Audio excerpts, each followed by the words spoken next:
बिस्मिल्लाहिर्रहमानिर्रहीम। अज़ीज़ तलबा तलबात, मैं उम्मीद करता हूँ आप सब लोग खैरियत से होंगे। हमारी फार्माकोलॉजी की डिस्कशन चल रही थी जिसमें हम डिस्कस कर रहे थे। प्रीवियसली हमने अपने ट्राइसाइक्लिक एंटी डिप्रेसेंट्स की बात की थी। तो anti depressants, anti epileptics, analgesics के बाद अब अपने नए स्टेप की तरफ, नए टॉपिक की तरफ जा रहे हैं जिसको हम नाम देते हैं सिडेटिव एंड हिप्नोटिक्स का। ठीक है, इस हवाले से अगर हम इस बात को आगे जब बढ़ाते हैं कि सिडेटिव्स क्या होते हैं, हिप्नोटिक्स क्या होते हैं, इनकी क्या प्रेजेंस है और किस हवाले से इनको किया जाता है, तो सिडेटिव्स जो हैं basically these are drug which reduce anxiety and produce calming effect. कि वो ड्रग्स जो रिड्यूस करती हैं किसको, एंग्जाइटी को, परेशानी को इनहिबिट करती हैं, इसको एंग्जियोलाइटिक्स हैं। सिडेटिव्स क्या हैं? एंग्जियोलाइटिक्स हैं। वो दवाइयाँ जो परेशानी को कम करती हैं और काल्मनेस, सुकून को बढ़ाती हैं, सुकून के इफेक्ट को, उनको क्या कहते हैं? सिडेशन कहते हैं। वो दवाइयाँ जो परेशानी को कम करती हैं और सुकून को बढ़ाती हैं उनको क्या कहते हैं? Sedation. Anxiolytic drug that inhibit the anxiety. ठीक है, इसी तरह हिप्नोटिक्स क्या हैं? Hypnotics these are the drugs which produce drowsiness, feeling of sleep, आपको नींद का गलबा इंड्यूस करती हैं sleep, resembling with the normal sleep. आपकी नॉर्मल स्लीप के कंपैरिजन में जब आपकी स्लीप बढ़ रही हो, आपको नींद का गलबा, नींद आप पे बढ़ रही हो, तो इस सारे फिनोमिना को क्या कहते हैं? हिप्नोटिक्स कहते हैं। सिडेशन क्या है? देखिए, ये बेसिक कंसेप्ट हैं चीज़ों के। एक वर्ड इंडिकेट, हम सिडेशन आ रही है, सिडेशन क्या है? सिडेशन से मुराद ये है, देखिए आपकी मेडिसिन में देखेंगे, ब्रेन की जो मेडिसिन है उसमें देखेंगे उनका साइड इफेक्ट हम आपको कहेंगे कि सिडेशन काज करता है। तो सिडेशन क्या है? रिड्यूस करना एंग्जाइटी को क्योंकि एडवर्स इफेक्ट्स हैं, एडवर्स उनको नहीं कहते, साइड इफेक्ट कहते हैं। ठीक है, उनका बेनिफिशियल इफेक्ट और होता है लेकिन वो सिडेशन काज कर देते हैं जिसकी वजह से एंग्जाइटी खत्म हो होती है और काल्मनेस क्या है? प्रोड्यूस होती है। इस तरह हिप्नोटिक्स क्या है? जो आपको ड्रोजीनेस, आपको नींद की तरफ मूव करे, उसको हिप्नोटिक्स कहते हैं। आपकी स्लाइड के हवाले से sedative is a drug that reduce excitement and calms the person without inducing sleep। नींद का गलबा किए बगैर आपको जो सुकून प्रोवाइड करने वाली दवाई है उसको क्या कहते हैं? सिडेटिव्स कहते हैं। और हिप्नोटिक्स क्या है? Is a drug produce sleep resembling normal sleep, वो आपकी नींद प्रोड्यूस करती हैं as compare to normal sleep. Normal sleep के कंपैरिजन में जब हम बात करते हैं तो अगर कोई दवाई आपको नींद प्रोड्यूस करती है उससे ज़्यादा, उसको क्या कहते हैं? हिप्नोटिक्स कहते हैं। अच्छा, ये वर्ड एंग्जाइटी यार, एंग्जाइटी है क्या? एंग्जाइटी को करेक्टराइज करें ना। एंग्जाइटी को साइकोलॉजिकल सिम्टम्स में जब हम बात करते हैं, एंग्जाइटी क्या चीज़ है? जिसको आप उर्फ़ आम में परेशानी कहते हैं। टेंशन, फियर, खौफ, लैक ऑफ कंसंट्रेशन। एंग्जाइटी क्या है? कि आप किसी चीज़ को कंसंट्रेट ही नहीं कर रहे। देखें, आप बैठे हैं, आप कोई काम करना चाह रहे हैं, आपसे हो ही नहीं रहा, आप उसको, आपकी पार उस पर ला नहीं रही, कंसंट्रेट ही नहीं कर रहे चीज़ों पे। आपको खौफ है, पता नहीं मैं कर पाऊँगा नहीं कर पाऊँगा, पता नहीं मुझसे होगा कि नहीं होगा, पता नहीं ये कैसा होगा। ठीक है, इसी तरह आप में एक टेंशन है, एक आपके ज़हन पे एक खुमार सवार होता है, पता नहीं ये काम होगा कि नहीं, पता नहीं क्या होगा, मतलब एक अनजानी सी कैफियत होती है। जिसके सिंपैथेटिक एंड सोमैटिक सिम्टम्स जब बात करते हैं, टैकीकार्डिया, आपकी हार्ट बीट डिस्टर्ब हो जाती है, इसमें ट्रिमर्स आ जाते हैं, स्वीटिंग आ जाती है। ठीक है, ठीक है, उसके बाद GIT आपकी डिस्ट्रेस हो जाती है, GIT इरिटेशन काज करते हैं। तो ये जो सारे प्रॉब्लम हैं ये आपकी एंग्जाइटी के, कभी खुदा ना खास्ता आप में ये प्रॉब्लम हो तो आपको और कोई बीमारी का अंदाज़ा हो ना, आपको ये अंदाज़ा हो जाना चाहिए कि यार मुझे कोई परेशानी है। आपने अपनी जगह देखना है कि मुझे क्या परेशानी है, आप उसको किस तरह चैनलाइज कर सकते हैं। यार मैं किसी दुख तकलीफ़ में हूँ, तो जो मैं इस कैफियत में हूँ ना, ये कि मुझे किसी दुख तकलीफ़ की तरफ लेके जा रही है, ये कोई मसला है मेरी बॉडी में, मैं नॉर्मल बॉडी नहीं हूँ इस वक्त, किसी न किसी में मसले में फंसा हुआ हूँ। ठीक है ना, तो ये सारी चीज़ें सिडेशन और हिप्नोटिक्स को, यहाँ तक मतलब इसकी आपकी कोई कन्फ्यूजन नहीं है। तो इसमें हम थोड़ा सा कंपेरिजन में जब हम बात करते हैं, हमने पिक्चर्स के हवाले से भी आपको बात की। देखिए, सिडेशन में हमने आपको कोई सुकून प्रोवाइड किया, लेकिन हिप्नोसिस से है वो आपको स्लीप लाता है। तो आप देख रहे हैं कि आप इस साइड पे आपका हिप्नोटिक्स की आपकी हेडिंग है, तो उसमें एक पर्सन सो रहे हैं, जबकि जिस साइड पर सिडेशन है तो वो एक मुंह का थोड़ा सा ओपन, जैसे आप हम उसको कहते हैं वासी ले रहे हैं, कि मतलब वो हैं ओपन लेकिन रिलैक्स मूड में। ठीक है ना, जिस तरह हम और आप होते हैं अल्हम्दुलिल्लाह। सेडेशन में हमने क्या लिखा है, drug that reduce excitement calm the patient without the inducing sleep. Sleep induce किए बगैर कोई दवाई अगर आपको सुकून प्रोवाइड करती है, आपको एक्साइटमेंट को प्रोड्यूस करती है, तो उसको क्या कहते हैं, सेडेशन कहते हैं। Sedative in therapeutic dosages are anxiolytic agents, इनको एंग्जियोलाइटिक एजेंट्स कहते हैं। हम आगे बात करते हैं इनके एजेंट्स पे, इनके केमिकल कॉन्स्टिट्यूएंट्स पे बात करते हैं। जस्ट पहले हमें इनका इंट्रो होना चाहिए, है क्या चीज़, हम किसकी बात कर रहे हैं। Most sedative in larger doses produce hypnosis trance like state in which subject become passive and highly suggestible. ठीक है, site of action is on the limbic system which regulate through and mental function. इस तरह hypnotics जब हम बात करते हैं, a drug which produce sleep resembling natural sleep, उसके साथ नेचुरल स्लीप से ज़्यादा कोई दवाई आपको नींद पैदा प्रोड्यूस कर रही है तो क्या है, हिप्नोटिक्स है। They are use for initiation and or maintenance of sleep, ये इनिशिएट करते हैं और मेंटेन करते हैं स्लीप्स को। हिप्नोटिक क्या है, हायर डोज है, प्रोड्यूस जनरल एनेस्थीसिया। जब आप हिप्नोटिक्स को देखिए, हर चीज़ के फ़ायदे नुकसान हैं। अब खुदा न खास्ता आपको नींद नहीं आ रही तो आप जो मेडिसिन लेंगे कौन सी लेंगे, हिप्नोटिक्स लेंगे ना। आपको नींद बढ़ानी है, नॉर्मल रूटीन से बढ़ानी है। देखिए एक स्टैंडर्ड हो जाते हैं, अब स्टैंडर्ड से कोई चीज़ बढ़ रही है तो वो डिस्टर्ब होती है। खुदा ना खासा आप स्टैंडर्ड ही मीट नहीं कर रहे, आप उतनी नॉर्मल स्लीप ही आपको नहीं मिल रही। तो जब आप हिप्नोटिक्स के एजेंट्स इस्तेमाल करेंगे तो बिल्कुल आपके वो क्राइटेरिया पूरा होगा, आपको चीज़ मिलेगी। देखिए लेकिन हिप्नोटिक्स को आप अगर जनरल एनेस्थेटिक भी इस्तेमाल करते हैं, कि जब आपको किसी ट्रीटमेंट में किसी ऑपरेशन के लिए एनेस्थीसिया की ज़रूरत है तो फिर आप हिप्नोटिक्स इस्तेमाल करते हैं। Side of action is on the mid brain and ascending RAS which maintain wakefulness. ठीक है, आपके ये इसको मेंटेन करते हैं, जिसकी वजह से आपका जो वेकफुलनेस का पीरियड है वो आपका एक तरतीब में आ जाता है, मतलब सोने जागने का एक आपका फिनोमिना बन जाता है उसमें। ठीक है, इसमें आगे हम बात करते हैं इनकी क्लासिफिकेशन में। यहाँ तक तो सेडेशन और हिप्नोटिक्स की बात थी, हम इनको हम क्लासीफाइड करते हैं अपनी अपनी क्लासेस में। तो बेसिकली हमने इनको जो आपके सेडेटिव एंड हिप्नोटिक्स हैं, हमने इनको 3 क्लासेस में डिवाइड कर दिया है। सबसे पहले आपके बेंजोडायज़ेपिन्स हैं, फिर आपके बारबिटूरेट्स हैं, और उसके बाद आपके पास नॉन बारबिटूरेट्स या मिसलिनियस एजेंट्स हैं। तो जब हम बेंजोडायज़ेपिन्स की बात करते हैं तो बेंजोडायज़ेपिन्स को 3 हिस्सों में हमने आगे डिवाइड किया है, लॉन्ग एक्टिंग, इंटरमीडिएट एक्टिंग और शॉर्ट एक्टिंग। हम उनकी क्लासेस पे बात करते हैं, हम उसमें आपको बताते हैं कि उसमें कौन, जैसे आपके नोट्सों के हवाले से हम उसमें आपको बताएं तो लॉन्ग एक्टिंग में डायज़ेपैम और आपके क्लोरोडायज़ेपिक ऑक्साइड और क्लोबाज़ेपैम आपके पास इस साल्ट्स आ रहे हैं। तो ये क्या करते हैं, बेसिकली ये ऑब्जर्व करते हैं स्लोली। ये जो साल्ट्स हैं लॉन्ग एक्टिंग, ये स्लोली ऑब्जर्व होते हैं, जिसके बाद आफ्टर बीइंग एडमिनिस्टर हो जाते हैं और इनको मेंटेन इफेक्ट काफ़ी लंबे टाइम के बाद, लॉन्ग जैसे लॉन्ग एक्टिंग है, लॉन्ग पीरियड के बाद इनका इफेक्ट शो होता है। ये जो क्लास है एजेंट है, ये इन सेंट्रल नर्वस सिस्टम में इस्तेमाल है, सेंट्रल नर्वस सिस्टम के लिए वर्क कर रही है जो लॉन्ग एक्टिंग क्लास है। ठीक है, बेंजोडायज़ेपिन्स जो क्लास है ये सेंट्रल नर्वस सिस्टम के लिए अपने इफेक्ट शो। अच्छा, इसी तरह जब हमने नेक्स्ट बात की इंटरमीडिएट की, तो इंटरमीडिएट की जो हाफ लाइफ है वो आपको 30 आवर है, जिसका लॉन्ग एक्टिंग की हाफ लाइफ की अगर बात की तो वो आपको 100 आवर तक थी, लेकिन इंटरमीडिएट की जो हाफ लाइफ है वो 30 आवर तक है, 30 आवर्स तक। ठीक है, उसमें आपके पास अल्प्राजोलैम जो आपके पास मार्केट में जेनेक्स के नाम से, लोराज़ेपैम एटिवन के नाम से और टिमाज़ेपैम जो आपके पास रिस्टोरेस्टल के नाम से मार्केट में अवेलेबल है। तो ये ट्रीट करती है इंसोम्निया को, स्लीपलेसनेस को। ठीक है, ये जो आपकी इंटरमीडिएट एक्टिंग है ये स्लीपलेसनेस को ट्रीट कर रही है। इस तरह आपकी शॉर्ट एक्टिंग जब बात करते हैं कि ये हाफ लाइफ है वो आपको 8 आवर्स है। ठीक है, तो आपके पास डोर्मिकम के इंजेक्शंस, डोर्मिकम अवेलेबल है, मिडाज़ोलैम आपके पास मार्केट में, ट्रायाज़ोलैम। तो ये आपकी शॉर्ट एक्टिंग है, इनका जो ड्यूरेशन है 8 आवर। देखिए हम आप इनको 3 क्लासेस को हम डिवाइड करते हैं, लॉन्ग एक्टिंग, इंटरमीडिएट और शॉर्ट एक्टिंग। लॉन्ग एक्टिंग की हाफ लाइफ 100 आवर, इंटरमीडिएट की 30 आवर और शॉर्ट एक्टिंग की कितनी है 8 आवर आपकी हाफ लाइफ है। तो हम इनको साल्ट्स के हवाले से भी एक मिनट आपके पास शॉर्ट एक्टिंग में डोर्मिकम, ठीक है, उसके बाद आपके पास जिनेक्स है, ठीक है, और फर्स्ट वन आपके पास डायज़ेपैम है। ठीक, तो इस तरह आप अंदाज़ा लगा सकते हैं कि मार्केट में अवेलेबल ब्रांड्स जो हैं वो आपने किस वक्त कौन से इस्तेमाल। देखें आपका फंक्शन दवाई इस्तेमाल करवाना नहीं है, लेकिन आप फार्मासिस्ट हैं, आपको डोजेस के हवाले से आपको आइडिया होना चाहिए कौन सी डोज किस वक्त और किस मकसद के लिए इस्तेमाल करनी है। ठीक है, इसी तरह जब हम बात करते हैं बारबिटूरेट्स की, तो बारबिटूरेट्स को भी हमने 3 हिस्सों में डिवाइड कर दिया। ठीक है, बारबिटूरेट्स को हमने long acting, short acting, ultra short acting, इसमें भी हमने एक इंटरमीडिएट है आपके बारबिटरेट्स में भी।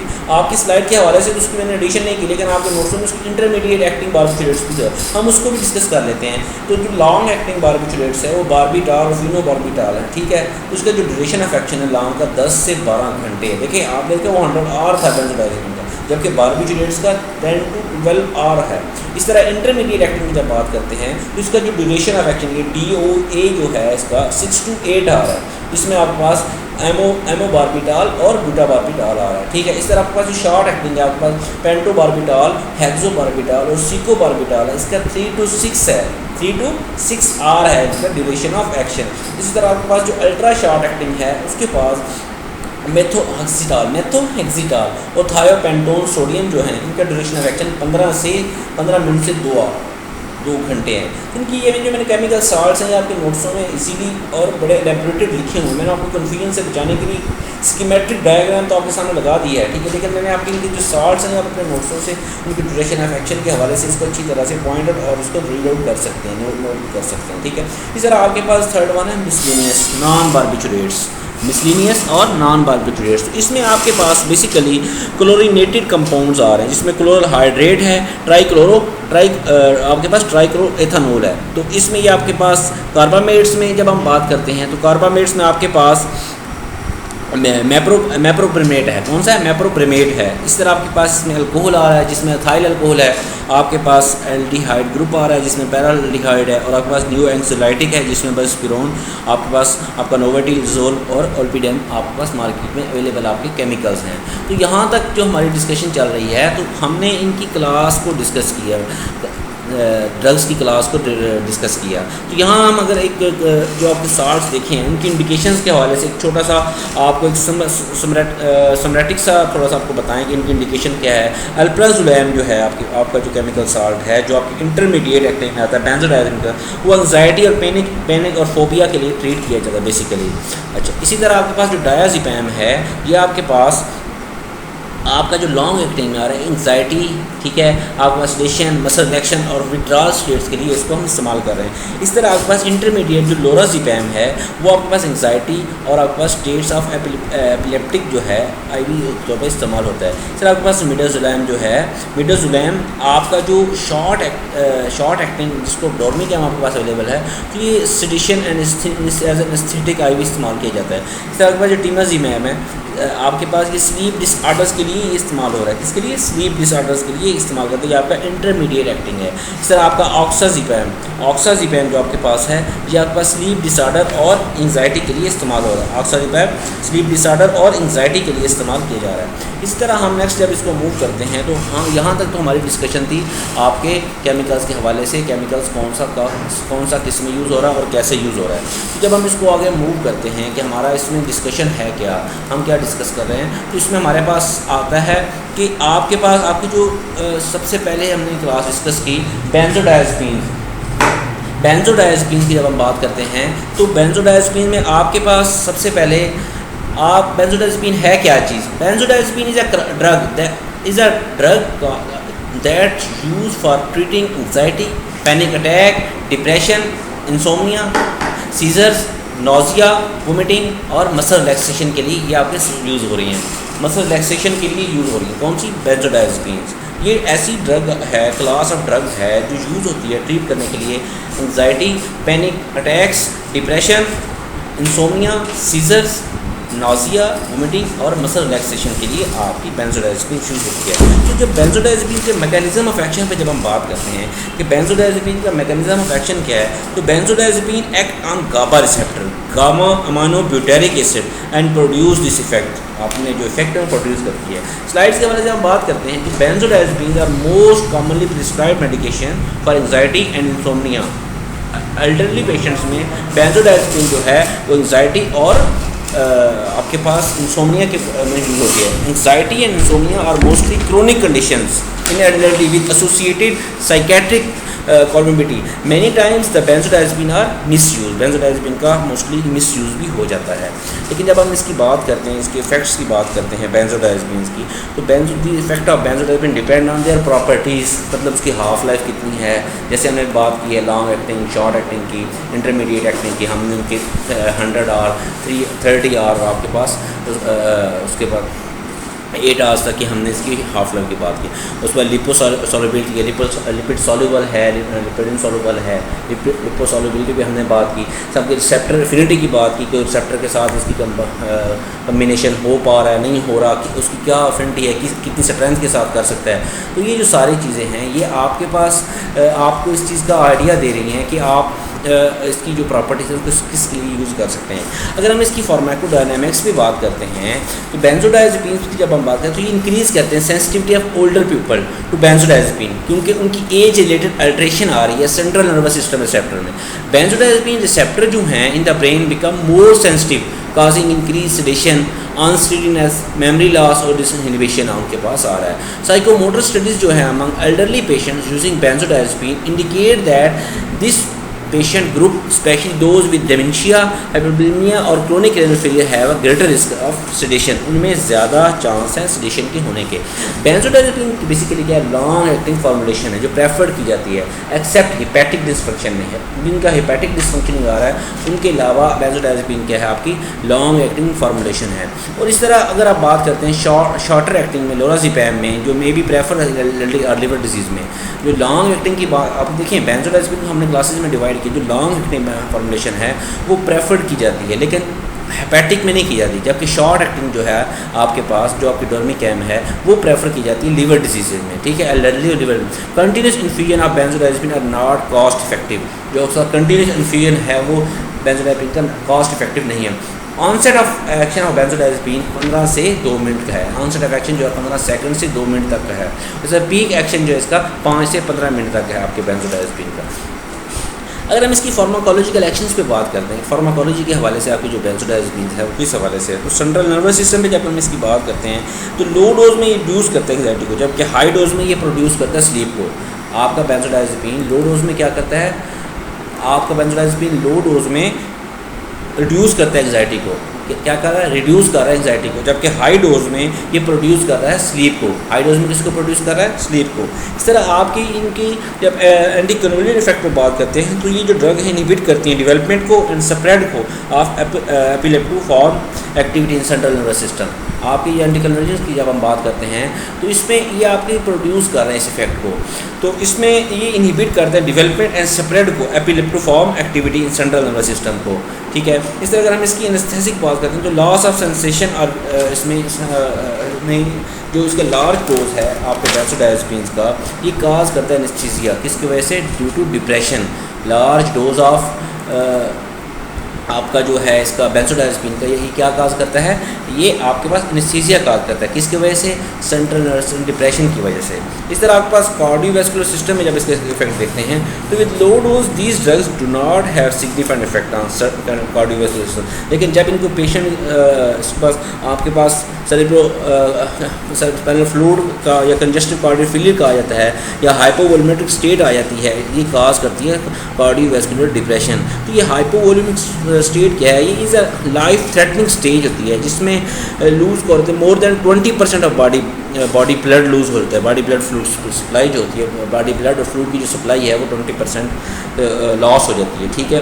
सर आपके पास ये जो इसमें लो डोज में जो आपका है ये कोई सिग्निफिकेंट इसमें नहीं है, लेकिन जब इसको पेशेंट आ रहा है आपके पास कंजेस्टिव कार्डियोफिलिया का या हाइपोवोलेमिक स्टेज का, तो ये काज करता है कार्डियोवैस्कुलर डिप्रेशन काज करता है आपका बेंजोडाइज़ेपिन। अगर हम इनके क्लिनिकल यूजेस की बात करें कि किस किस चीज़ के लिए कहाँ कहाँ इस्तेमाल हो रहा है, तो इसमें हमारे पास एंग्जाइटी, हिप्नोसिस, ठीक है, आपके पास ये सेडेशन के लिए, एमेंशिया, ठीक है, भूलने की जो आपकी है मेडिकल एंड सर्जिकल प्रोसीजर्स में, ठीक है, हिप्नोसिस में आपके पास न्यूस और स्लीप, आपके एपिलेप्टिक डिसऑर्डर्स में, ठीक है, एनेस्थेटिक आपके पास आपका जो एनेस्थेटिक प्री मेडिकेशंस हैं कंट्रोल करने एथेनॉल और सेडेटिव हिप्नोटिक्स को, ठीक है। इस तरह आपके स्केलेटल मसल्स रिलैक्सेशन में इस्तेमाल हो रहा है, नाइट ट्रेनर्स जो आपके रात को ड्रोने ख्वाब जो आ रहे हैं उनमें, और इस तरह आपकी जो डायग्नोज एड है जिसमें आपके पास ट्रीटमेंट साइकेट्रिक ट्रीटमेंट है उसमें आपके ये इस्तेमाल हो रहे हैं। तो ये सारे जो फार्माकोलॉजिकल इफेक्ट्स हैं बेंजोडाइज़ेपिन्स के, ये आपके डेली इस्तेमाल में आ रहे हैं। इनके डेली इस्तेमाल में जब हम बात करते हैं तो ये आपके एंग्जाइटिक आ रहे हैं, इसके सेडेटिव हिप्नोटिक है, एंटी कन्वर्जन इफेक्ट है, मसल रिलैक्सेंट हो रहे हैं, ठीक है। बेंजोडाइज़ेपिन क्या है, मसल रिलैक्सेंट भी है आपके पास, ठीक है। तो जब हम बात करते हैं बेंजो प्रोड्यूस करते हैं dose dependence but limit depression of the central nervous system, क्या करते हैं लिमिटाइज कर देता है डिप्रेशन को और द सेंट्रल नर्वस सिस्टम। ये जो ये आपके पास anxiolytic sedative hypnotic anti convulsion muscle relaxant इसके मेन आप इसके फार्माकोलॉजिकल इफेक्ट्स हैं। जब हम इसकी फार्माकोकाइनेटिक्स पे बात करते हैं, फार्माकोकाइनेटिक्स में हम बात करें कि वेल एब्जॉर्ब है जीआईटी से, इससे एब्जॉर्ब है जीआईटी से, ये एब्जॉर्ब हो रहा है।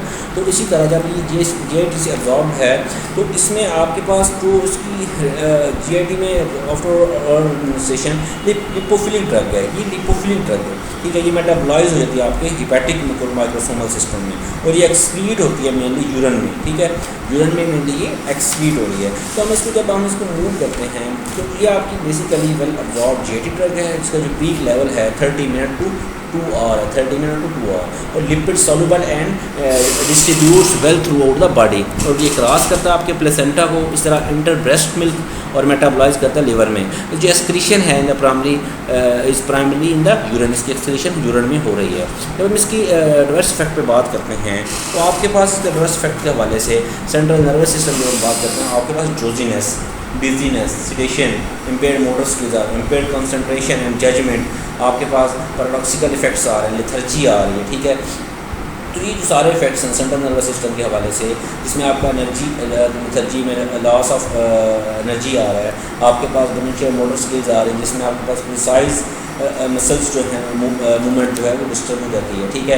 इसमें आपके पास सिडेशन, इम्पेयर्ड जजमेंट आपके पास, तो ये सारे आपके सेंट्रल नर्वस सिस्टम पे इसके रिवर्स इफेक्ट्स हैं। तो इसको जब हम थोड़ा सा मजीद इनके रिस्पायरेशन के हवाले से बात करते हैं तो ये रिस्पायरेटरी डिप्रेशन की काज करते हैं, ठीक है।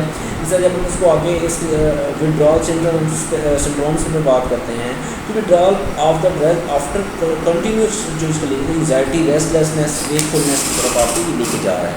तो इसकी अगर हम कंट्राइंडिकेशन पे बात करें तो कंट्राइंडिकेशन ये प्रीवियसली नोन हाइपर सेंसिटिव जो रिएक्शंस हैं उसमें और साइकी के जो हैं उनमें इसको कंट्राइंडिकेटेड भी किया जाता है, लेकिन किस हद तक, ठीक है। क्यूट नैरो एंगल ग्लाकोमा जो है आई का प्रॉब्लम है उसमें एक्यूट नॉर्मल एंगल ग्लाकोमा में भी आपका इसको कंट्राइंडिकेटेड किया जा रहा है। तो अगर हम इसकी डोज के हवाले से बात करें तो इसको थोड़ा सा हम इसका सिडेशन और हिप्नोटिक्स के हवाले से इसकी डोज इसको थोड़ा सा हम एलैबोरेट करके बात करें तो सिडेशन में अगर डायज़ेपैम दे रहे हैं तो 5 mg दे रहे हैं ट्वाइस अ डे, जबकि लोराज़ेपैम जो हम दे रहे हैं वो आपका 1 to 2 mg दे रहे हैं वंस और ट्वाइस अ डे, ठीक है। जबकि आप अल्प्राज़ोलैम की जब बात करते हैं एज उसको सेडेटिव इफेक्ट के लिए उसको 0.25 से हम 0.5 mg 2 to 3 टाइम डेली इसको हम एडमिनिस्टर कर रहे हैं। अगर हम बात करें हिप्नोसिस के हवाले से तो इसमें आपके पास इसका डायज़ेपैम पर बात करते हैं। डायज़ेपैम क्या है 1 to 5 mg at bed time, ठीक है। लोराज़ेपैम की जब हम बात करते हैं तो वो आपके पास 2 to 5 एट बेड टाइम, और इस तरह जब ट्रायज़ोलैम की बात करते हैं तो 0.5 से 1 mg एट बेड टाइम हम इसको प्रिस्क्राइब करते हैं, इसको हम एडमिनिस्टर करते हैं। तो यहाँ तक कि अगर हम आज की टॉपिक की समरी को समराइज़ करना चाहें तो आज हमने हिप्नोटिक्स और सेडेटिव्स की डेफिनेशंस और उनकी अंडरस्टैंडिंग लेके क्या चीज़ है, हिप्नोटिक्स क्या है और सेडेटिव क्या चीज़ है। तो अब जब उसको हमने आगे बढ़ाया कि आपने बताया कि सेडेटिव एंग्जाइटी है, ये आपकी एंग्जाइटी है इसको ख़त्म करती है, आपको सुकून को बढ़ाती है, जबकि आपकी जो हिप्नोसिस है वो आपको नींद बढ़ाती है, आपका नॉर्मल रेंज से आपकी नींद का लेवल बढ़ जाता है।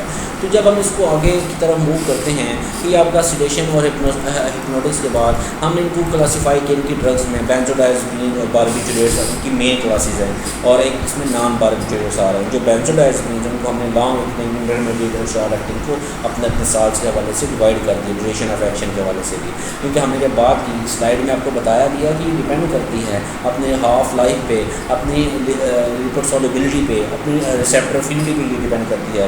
उसी तरह जब हम बारबिचुरेट्स की बात करते हैं, लॉन्ग एक्टिंग, इंटरमीडिएट, शॉर्ट और अल्ट्रा शॉर्ट एक्टिंग आपके बारबिचुरेट्स की बात होती है। और नॉन बारबिचुरेट्स में भी हमने क्लोरीनेटेड कंपाउंड और कार्बोमेट्स की बात को हमने समराइज़ किया, उसको अल्कोहल, एल्डिहाइड ग्रुप और न्यू एंजिलाइड की बात की। फिर हमने आपको बेंजोडाइजेपिन के आपको जब हम बात की तो उसमें हमने आपको उसके मैकेनिज्म ऑफ एक्शन, उसकी फार्माकोकाइनेटिक्स और फार्माकोलॉजिकल इफेक्ट पर बात की। फार्माकोकाइनेटिक्स में हमने आपको बताया कि लिपिड सॉल्युबल है, ये आपके लिपोफिलिक ड्रग है जो जीआईटी से एब्जॉर्ब हो रही है और आपका मेटाबॉलिज्म आपका इसका हिपैटिक मेटाबॉलिज्म है और आपकी यूरिन से एक्सक्रीटेड हो रही है। फार्माकोलॉजिकल इफेक्ट पर जब बात की सेंट्रल नर्वस सिस्टम में लो डोज में ये आपके पास यूज़ करता है एंग्जाइटी को, जबकि हाई डोज में ये प्रोड्यूस करता है स्लीप को। ऐसे ही एंटीकलर इफेक्ट और एनेस्थेटिक इसके इफेक्ट आपको बताए। कार्डियोवैस्कुलर सिस्टम में इसके इफेक्ट के बारे में आपको डिस्क्राइब किया गया। क्लिनिकल यूज जब हमने लिस्ट किया इसको तो इसको हमने एंग्जाइटी और हिप्नोसिस, सिडेशन, एपिलेप्टिक और एनेस्थेटिक इफेक्ट के लिए और नाइट से आपको अवॉइड करने के लिए ये आप इस्तेमाल हो रही है। जब इसमें इसके हम एडवर्स इफेक्ट पर बात की उसमें हमने इसको सेंट्रल नर्वस सिस्टम में जो आपके प्रॉब्लम आ रहे हैं आपकी उसमें ड्रोजीनेस, सेडेशन वगैरह, लेथर्जी, उसके साथ कार्डियोवैस्कुलर सिस्टम, मायोकार्डियल डिप्रेशन आ रहा है आपके पास, रिस्पिरेटरी सिस्टम में रिस्पिरेटरी डिप्रेशन आ रहा है, ठीक है। हाइपर सेंसिटिव रिएक्शन में आपके पास स्किन रैशेज वगैरह इसमें आपको इंक्लूड कर रहे हैं, ठीक है। कंट्राइंडिकेशन में हमने आपसे बात साइकी और नैरो एंगल ग्लाइकोमा और इम्यून रिस्पॉन्स जिनमें कम है तो उनके लिए इसको हमने प्रोहिबिटेड, कंट्राइंडिकेटेड किया है। डोज के हवाले से हमने आपको बताया कि इसके सिडेशन के हवाले से और हिप्नोसिस के हवाले से इसकी डोजेज में कुछ ना कुछ थोड़ा बहुत चेंजिंग है। सिडेशन में डोज ज़्यादा है और इसमें हिप्नोसिस में डोज की जो स्ट्रेंथ है सम हाउ कम है, ठीक है। तो इसमें कुछ ना कुछ चेंजिंग हमने आपको उसमें एलेबोरेट कर दिए हैं। तो ये यहाँ तक ये सारा जो आपकी डिस्कशन थी आप एक नोटिस पे थी। कल हम इंशाल्लाह इसको बारबिचुरेट्स के मैकेनिज्म एक्शन, फार्माकोकाइनेटिक्स और फार्माकोलॉजिकल इफेक्ट्स पे बात करेंगे। तो उसके बाद हम अपनी एक डिज़ीज़ है जिसको पीडी कहते हैं, पार्किंसन डिजीज़ पे बात करेंगे। हम कोशिश करेंगे हम इंशाल्लाह इसको एक आधे लेक्चर में हम इस अपने चैप्टर को भी क्लोज़ कर देंगे। तो यहाँ तक मैं उम्मीद करता हूँ आप लोगों को कोई किसी चीज़ ने कन्फ्यूज़ नहीं किया होगा। अगर फिर भी आपको कन्फ्यूजन हो रही है तो आप इसको क्लियर करें। आप अगर फिर भी मसला है तो आप इसको अंडरस्टैंडिंग लें, आप इसके साथ मुझे पॉइंट आउट करें, मुझे बताएं, क्वेश्चन करें, जिससे ये है कि आपका जो भी इसमें कंसेप्ट है उसको क्लियर किया जा सके ताकि आप इससे बेनिफिशियल हासिल कर सकें। अल्लाह हाफिज़, अल्लाह ताला आपको कामयाब करें।